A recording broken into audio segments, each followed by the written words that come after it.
Hello there, this is part 2 of my pre-HD Skyward Sword deep dive series. If you'd like to see the other parts, there will be a link to the full playlist in the description. The previous part was the intro, which you can definitely skip, but if you'd like any context for this series, it'll be there for you. Enjoy! A lot of Skyward Sword's criticisms boil down to the motion controls. They're definitely this game's most contentious element. Almost ironically though, the motion controls are the least contentious part of this game for me. Everything I say here does fall under a general umbrella of criticism that limiting the gameplay in Skyward Sword to solely motion controls was just flat out a bad decision. This is definitely a bigger discussion to be had, but it's a genuine accessibility issue. With a series as long-running and beloved as The Legend of Zelda, this choice excludes a section of the dedicated player base who aren't physically capable of playing this game, and that just isn't fair when the system allowed the use of standard controllers. Motion controls are going to be optional in the Switch version though. I have no way of knowing how these changes will work, so I can't comment on their quality, but the fact that there will be at least some sort of button and stick option is a fantastic change and one of the best new features. Motion controls are still the intended way to play the game though, so it's worth exploring what works and what doesn't work about them. A lot of criticism comes from the controls not working right, but in my experience, I didn't have any issues. I was replaying Skyward Sword using the Wii Motion Plus Wiimote that I bought in 2011, and the motion controls worked fine. There were a couple of rare hiccups which could be a bit annoying, but nothing that really impacted the game enough to be noteworthy. One thing I noticed about the motion controls is you have to learn to use them in the way that the game registers them and not in the way that you think they should work. You can't literally swing the Wiimote around like a sword. You have to move it enough to register it as a sword swing, but not too much or too fast or too repeatedly, or the controller can get desynced. I think this might be where some people's issues may have come in, because it's a unique skill set that you have to learn. Like, I obviously can't speak for anyone else personally, but in my playthrough I was having some issues at first. But once I started learning how the controls actually worked, the act of using them became really fun and engaging. The biggest selling point of the Motion Plus is the one-to-one sword controls, and I have to say, it was genuinely very impressive. When the sword is out, your hand position is copied right down to the angle of your wrist, which makes it really immersive. Moving and swinging the sword around with the motion controls is actually pretty fun, and if you're able to, I honestly recommend trying it out. I think that it's worth the experience. You can also use the shield with the nunchuck, but it's nowhere near as impressive. You just shake the nunchuck to do a parry. It's fine, but I think it could have easily been a button instead, since there's no other way to pull out your shield. Maybe replace dousing with the shield button, please? Parries are pretty satisfying to pull off, but also a bit too forgiving in combat, outside of some boss and mini-boss encounters. Speaking of, the actual combat is, fine. Most enemies in the game you have to duel in some sort of a simple motion puzzle. Basically, you need to swing your sword in a certain way at a certain time to hit the enemy's weak point. At the start of the game, you'll mostly be fighting basic bokoblins. They hold their sword up in one of 4 positions, and you have to hit their open side, which isn't very exciting, but it's a pretty good way to learn how the sword combat works. As the game goes on, new enemies are added with new patterns, and this does spice things up a bit, but they're still mostly simple motion puzzles. Mini-bosses can get a bit more involved, but basic enemies never get past the point of just being serviceable as a way to get you swinging your sword. However, the sword combat shines really brightly when doing duels with Girahim. These fights are intense and strategic and feel amazing to play. You really have to learn his complex movements and how to react to them, and it creates this amazing back and forth fluid combat experience.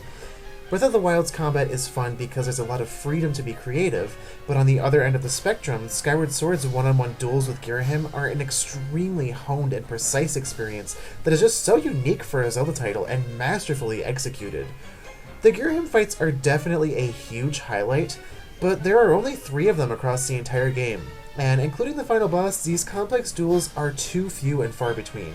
And outside of these boss encounters, you're just fighting the basic enemies. Skyward Sword is a fairly long game for what it is. Just to beat the main campaign takes around 40 hours.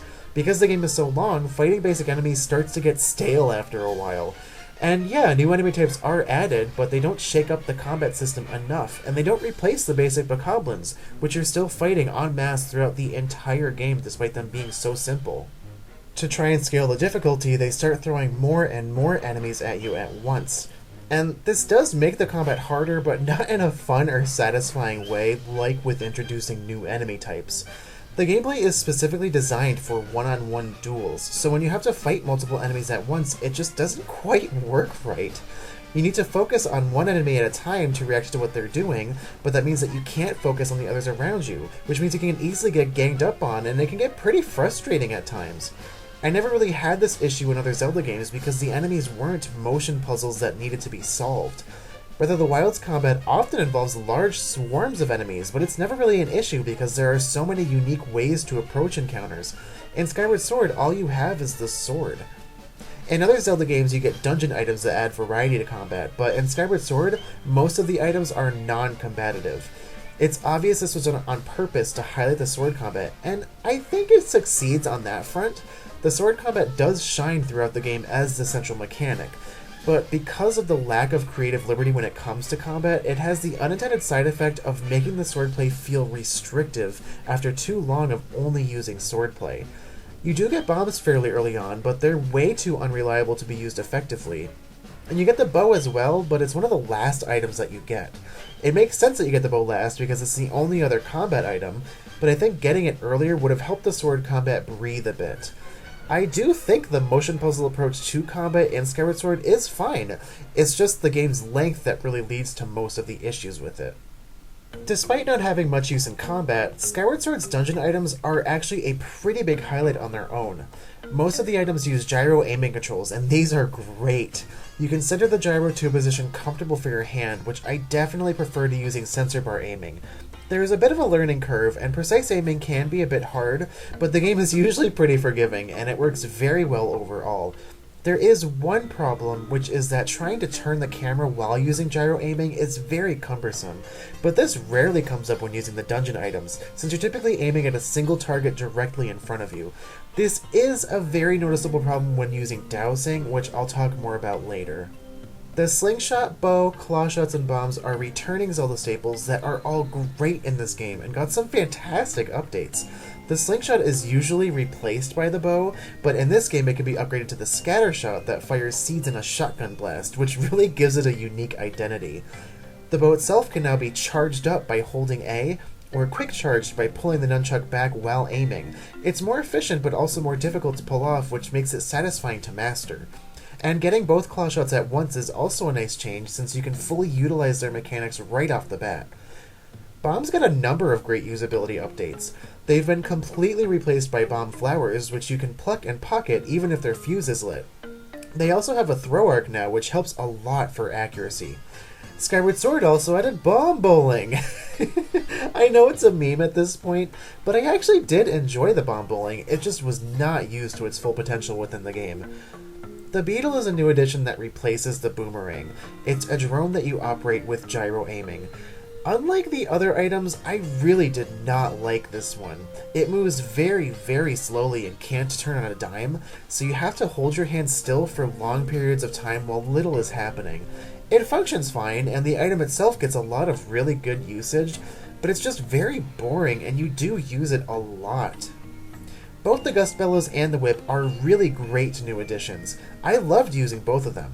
These two get fantastic use in the dungeon they're introduced in, but then they barely get used in the rest of the game and never really reach their full potential. I wish they had a chance to shine, especially since the beetle was used so much. They were both really fun to use though. You also get the bug net, but there's not much to say here. It works the same as the sword, so it's pretty satisfying, although it can be a little bit awkward since you do have to angle your wrist the right way. The dungeon items are mostly great, and the motion controls for them are all pretty solid too. Along with the sword combat, which has some very high highs and some middling lows, overall it levels out to a pretty big net positive. If they had ended the motion controls there, I honestly would have been sold on the overall experience of them. But they didn't.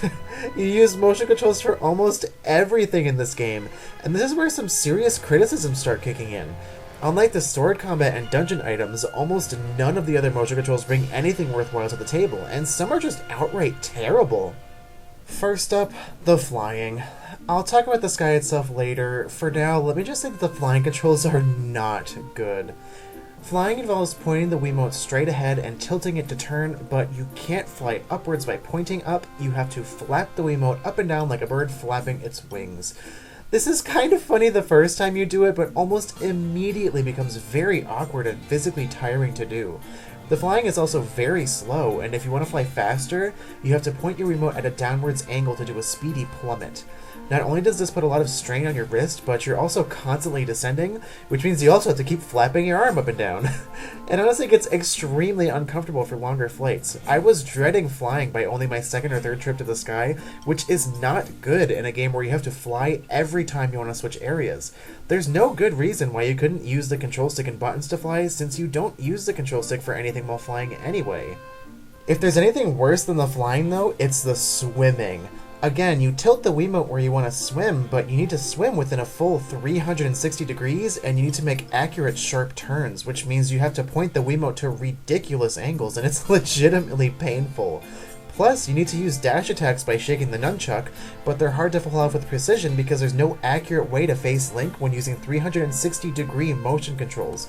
There are certain enemies you can Z-target, but that's not possible when performing a dash upwards out of the water, for example.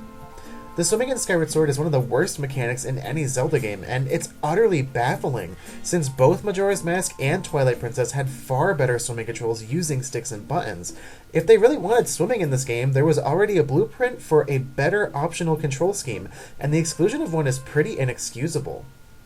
Both flying and swimming are pretty terrible, but there are a lot of other motion controls that aren't outright bad, they're just boring or pointless. Things like swinging on vines, or rotating boss keys, or priming engines are basically fine at first, but the novelty wears off very fast, and they quickly become repeated chores. Balancing while tightrope walking is a particularly egregious example. It's extremely slow and unenjoyable, and Link loses balance every few seconds no matter how well you balance yourself. Drawing on goddess walls is also a very annoying mechanic because the drawings you're expected to do are far too complex for motion controls, and the gyro never seems to line up right.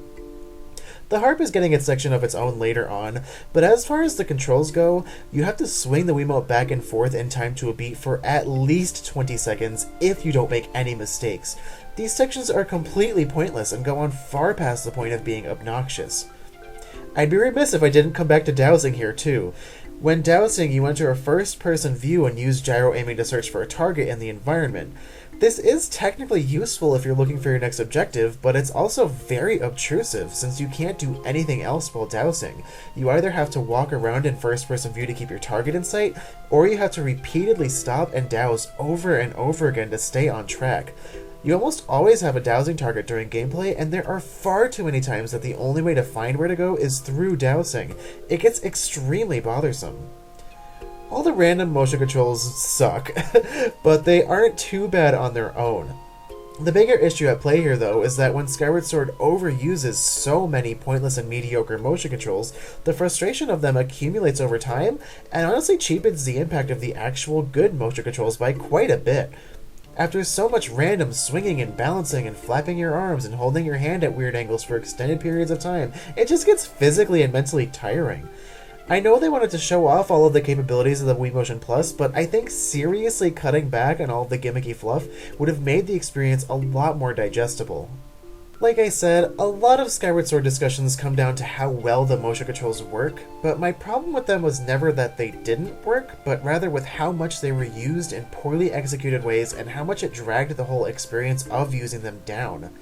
Despite that, I still say the motion controls overall are sort of decent.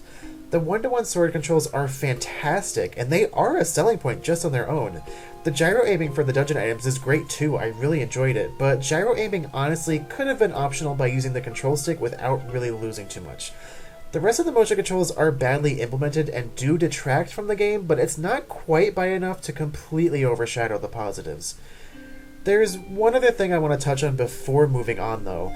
Motion controls will be optional in the Switch version, and I don't know specifically how they will work, but in terms of the actual game design, a lot of gameplay segments in Skyward Sword were designed just to show off the motion controls.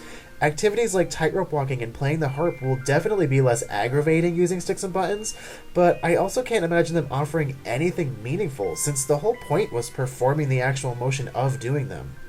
When Skyward Sword HD comes out, I think it will become clear how much of this game was filler just to show off the Wii Motion Plus, and that sort of thing is what damages the integrity and longevity of a title. To be honest, I'm not sure how much of the gameplay will be impacted, and again, I definitely think that the accessibility options are 100% necessary. It's just something I wanted to kind of point out as an inherent flaw in Skyward Sword's design.